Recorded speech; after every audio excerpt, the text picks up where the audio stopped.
Runs.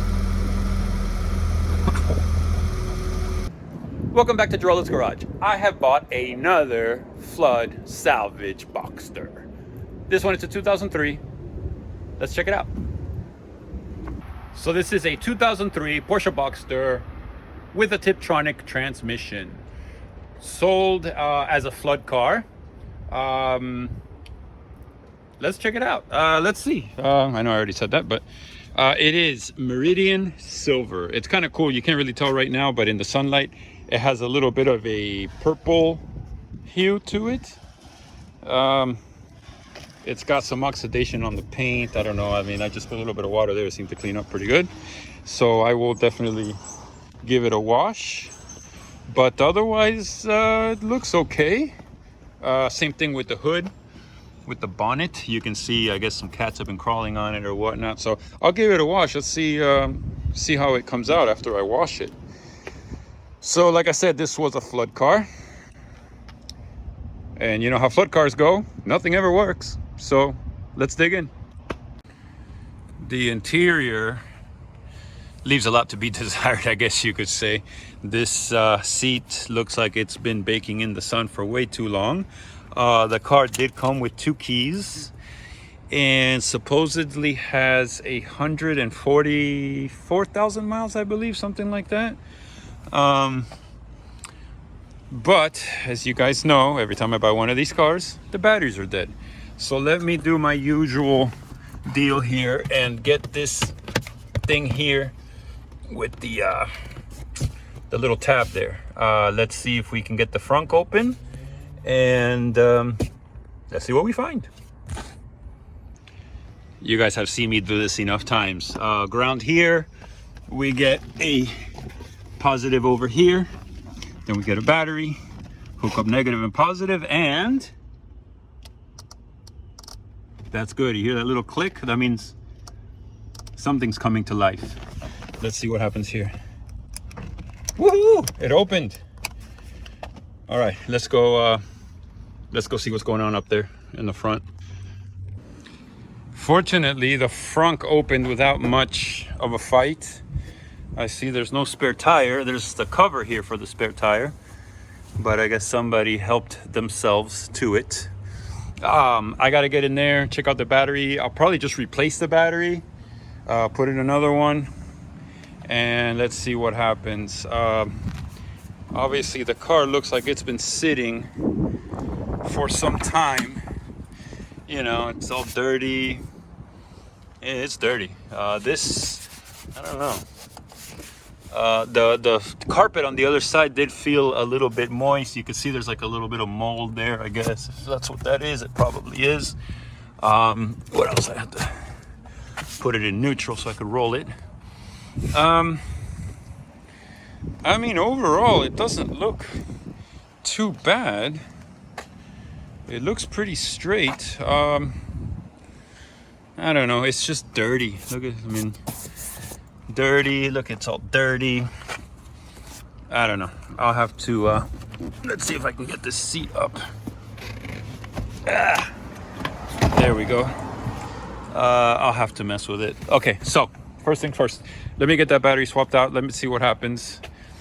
And let's see what happens.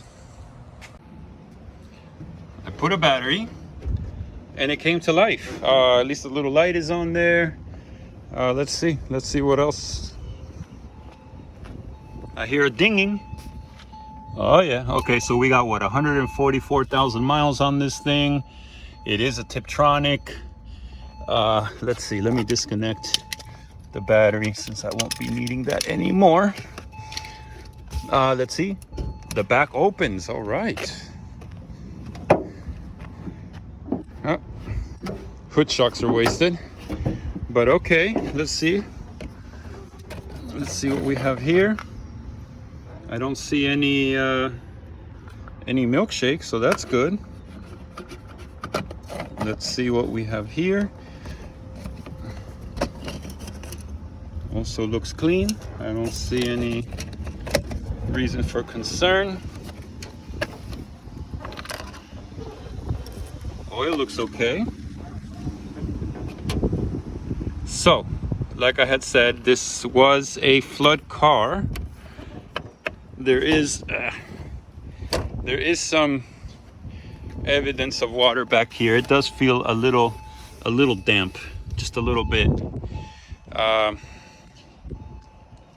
right, let me keep digging in. Let's see what else I find here. Let's see what works, what doesn't work. If it wants to start, the car was sold as a non-running car. Usually, that is something as simple as the battery being dead, so they can't get it to run. So we'll see. Now that I hooked up the battery, let's see what happens. Okay, like I said before, we're at 144,000 miles. I got 2 keys with the car, and aside from this right here, the rest of it looks okay. Let's see, we got an owner's manual. That's weird. You usually don't get these in auction cars. We also have a wheel lock, which we also usually don't get in auction cars. So, so far so good. This looks like probably the little thing here for the cup holder. Anyway, I'm surprised to see that. What else? Let's see. It's got the Bose system, as you can see. The top here was open like that. I'm not sure what it has to do with anything. All right, let's see what happens. So I turn the key. I have life. Let's see. Press the brake. Turn the key. Nothing.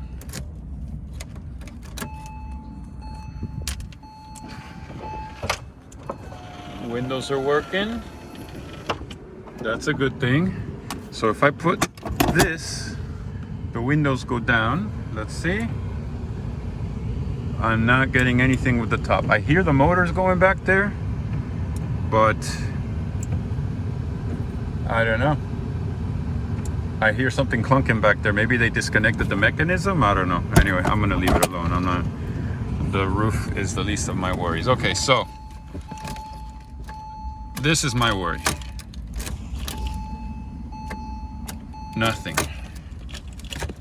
All right. Some music. It doesn't seem to be playing anything. The AC is blowing. Hard to read the gauge, the little things with the screen, but I'm not getting anything with the music. Put this down. All right. Horn works. Kind of. Let's see. The lights seem to work, but still nothing with turning the key. All right. Any of you who have watched my videos know that the culprit is usually down in there, the immobilizer underneath that seat. So I'm gonna pull that seat out and see what I have down there. Yeah, let me check it out. Let me look into it. Let me see what I find. And here is the usual culprit. So I'm gonna, it looks okay. I mean, obviously there was some moisture down here, but let me take this thing apart. I'm not take it apart. Open it up. No, I'm not gonna take it apart. Let me open it up and see what kind of condition it's in inside of there, because it may be wet, it may not be wet. Let me check it out. To open up the immobilizer, there's a bunch of little clips like here, here, here, to there. You get the point. So let me open this up. That actually looks pretty good. Let's take it out of here. But yeah, I was expecting it to be much worse. I wish I had a phone holder. I could use both of my hands when I work. I don't know, that looks pretty good to me. I mean, a couple little signs of moisture, but Honestly, for all the flooded cars I've had, this is the nicest one yet. Actually, this one's even nicer than non-flood cars that I've had. All right. I will put it back together, put it back in the car, and continue trying to figure out the problem. But this looks okay to me.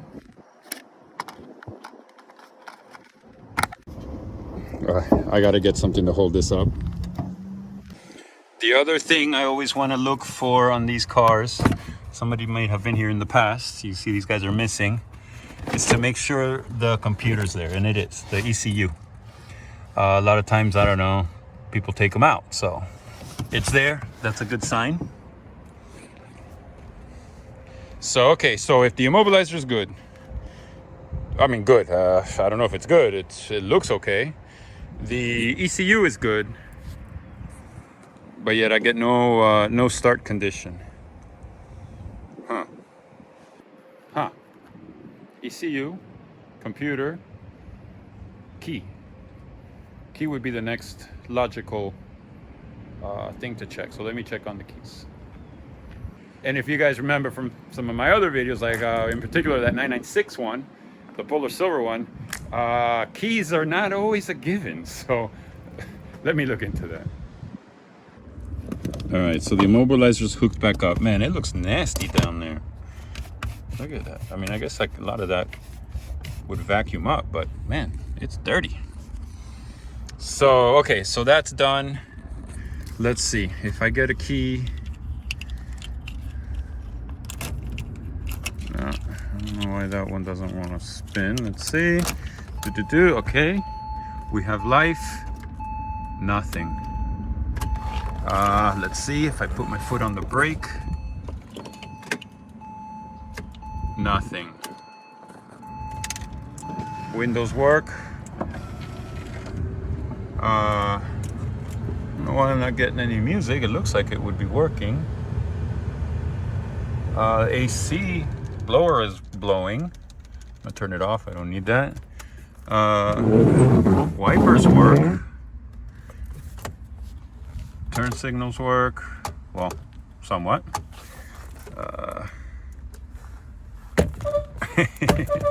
One of the two horns is working. So, remember how I said I was going to look into the key. So, this key is hollow. Somebody took the little remote section out. But another thing that I noticed about this key, which is very, very peculiar, is that there's no pill in it. Right here, there's supposed to be a little pill. It looks like a little capsule. And it's not there, which is kind of weird. Let's see this one. This one also is missing. This one looks, you know, like deliberately pulled out of there. I wonder why.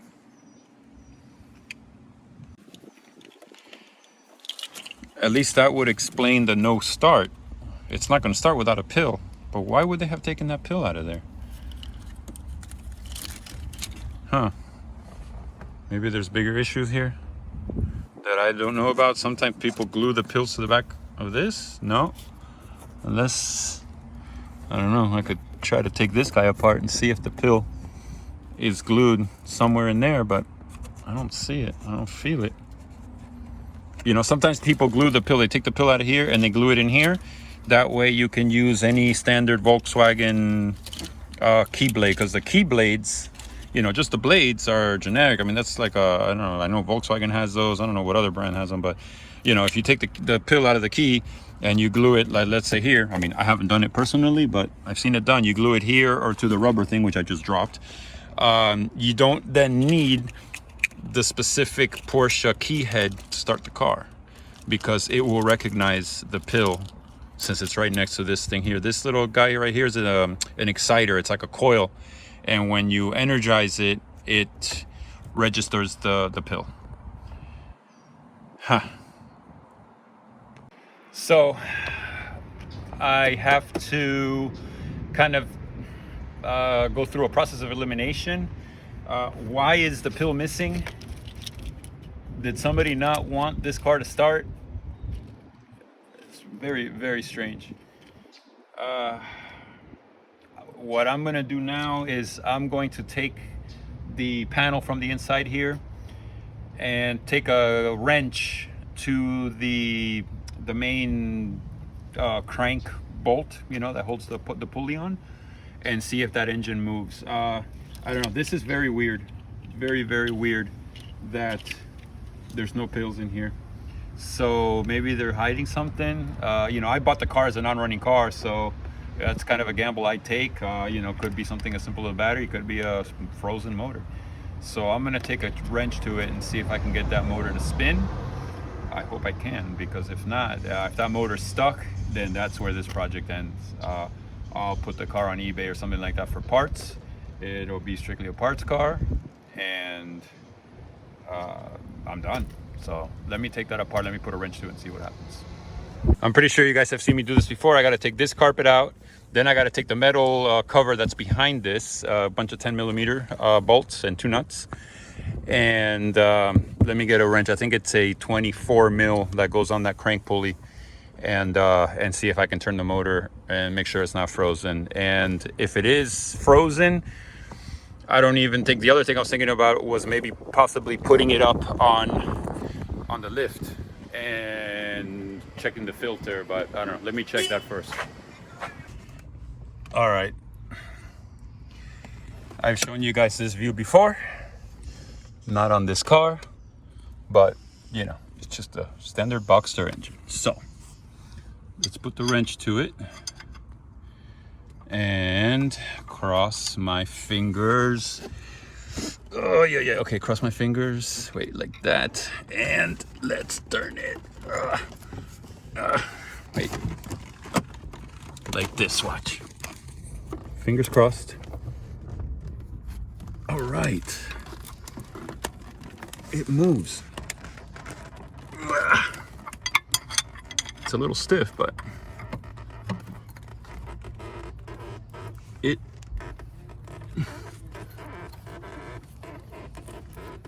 does spin.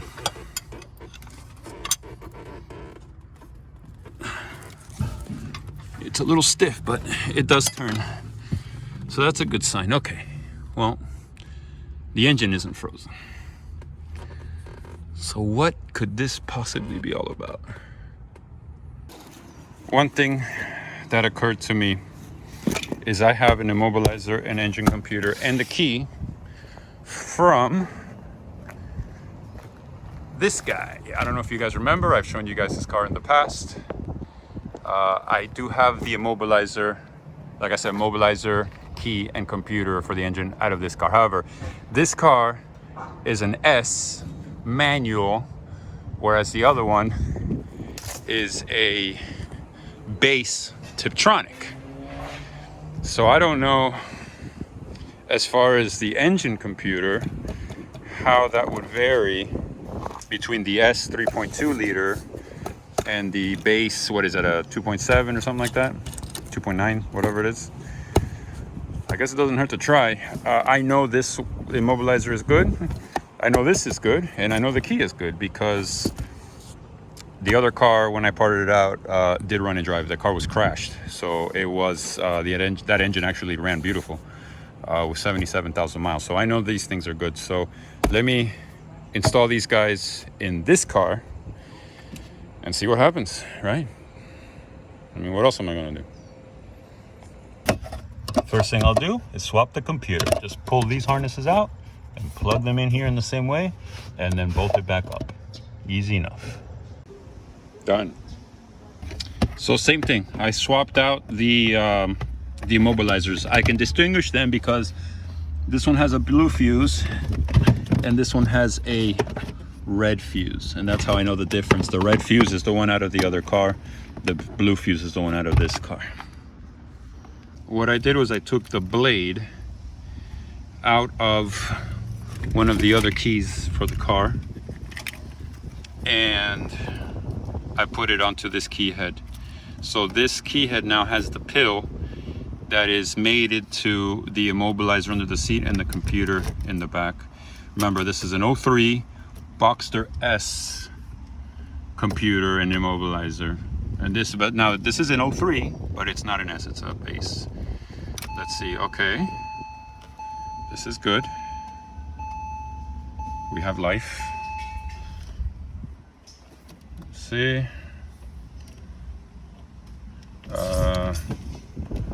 That works. Windows aren't working. All right. Let's see what happens. Foot on the brake. It runs. Wow. Listen to it. Wow. Holy smokes. It sounds beautiful. See the AC? The AC kicks on.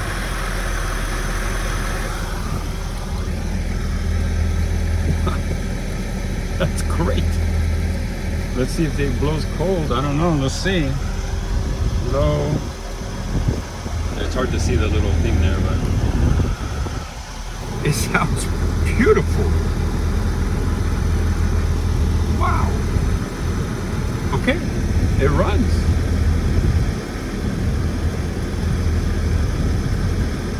So we know it runs. These guys don't work. They did work with the old immobilizer, the original one. They did work with that one, but they don't work with this one. Neither do the windows. All right, well, but at least, look at that. I got a check engine light for whatever reason. Top light, lid, yeah, because I got the lids open, airbag, because I got the seat disconnected, and seat belt. I got to see what the check engine light is all about. I'm gonna have to hook up the thing. Now, this guy here is flashing. When I had the key on with the other immobilizer, that was not flashing. So that might have something to do again with the computer being from an S manual and this car being a base tiptronic. Let's take this thing up and down the street. Let's see what happens. But first I'm gonna put all this back together. There's no sense in driving around with all of that open. So I know the engine runs, so I'm gonna put that back together. And I don't know, on to the next. Let's go for a little drive around the block. I can't believe this thing started.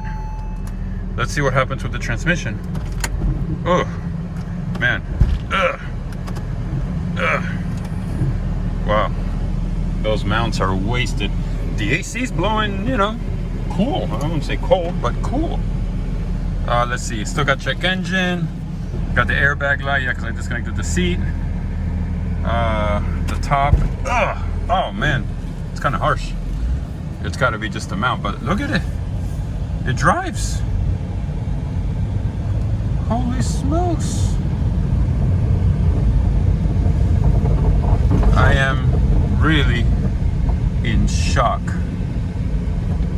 that this thing is running. Look at it. I got that little light here flashing back and forth, whatever that means. Wow. Watch out, girl. Unbelievable. Lots of people in the street.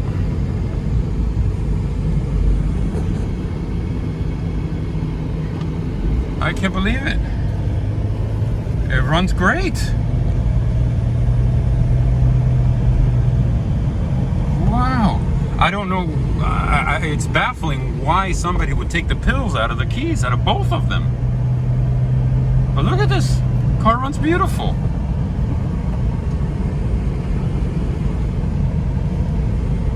Wow. I know I keep saying that, but I'm really, really, really shocked. The transmission seems to shift okay. It's just when you initially put it in drive or reverse, it's got that clunk, and that's got to be the mount. The mount's probably wasted beyond beyond recognition. But no overheating. It idles nice. It doesn't make any noises. That is so strange. Yeah. AC blowing cold? Oh, again, not cold, but cool. It's working. All right. So I definitely think someone was probably trying to pull something with this car when it was at auction. Why this car, I don't know, but it's not that valuable of a car. But to pull the pills out of the keys doesn't make any sense when the car runs and drives. Oh well, I'm gonna give it a wash. I'm gonna take that stupid sticker off the windshield. I'm gonna give it a wash and see if I can make it shine a little bit. And then I don't know what I'm gonna do with this thing. It's not a bad looking car. That color's really cool. Like I said, it's called Meridian Silver, and it has like a hint of purple, kind of like the Polar Silver had a hint of blue. This one has a hint of purple. It's actually pretty cool. And look what a quick wash reveals. It's not bad. The hood is a little dull. You can see it probably needs either a wet sand or at least a good buff with some pretty aggressive rubbing compound. Same thing goes back here. You know, you can see it, but it's still better than it was. Yeah, here too. It looks like the clear coat maybe got a little messed up with the sun, but overall not a bad looking little car, and it runs. And there you have it. It runs and drives. I'm very happy about that, because it didn't run and drive when I bought it. So I don't know what I'm gonna do with it yet. Yeah, I either put it up on eBay or take it back through the auction. You know, I bought it as a non-runner, so now that it's a running and driving car, I'll probably make a few bucks on it, which at the end of the day is kind of why I do this, you know. There's no point in losing money on every deal. I lose money on some, but I don't think this is going to be one of them. So I hope you enjoyed the little adventure, another one of my salvage flood, you know, auction cars. This one is no different, but actually this one has a better ending than, let's say, that one, because that one was a disaster. But it is what it is, right? You win some, you lose some. Hope you enjoyed the video. Please hit the like button. Leave me any comments, anything you want to know, any questions, yada yada. Subscribe if you haven't already done so. Notification bell. And as always, thank you for watching.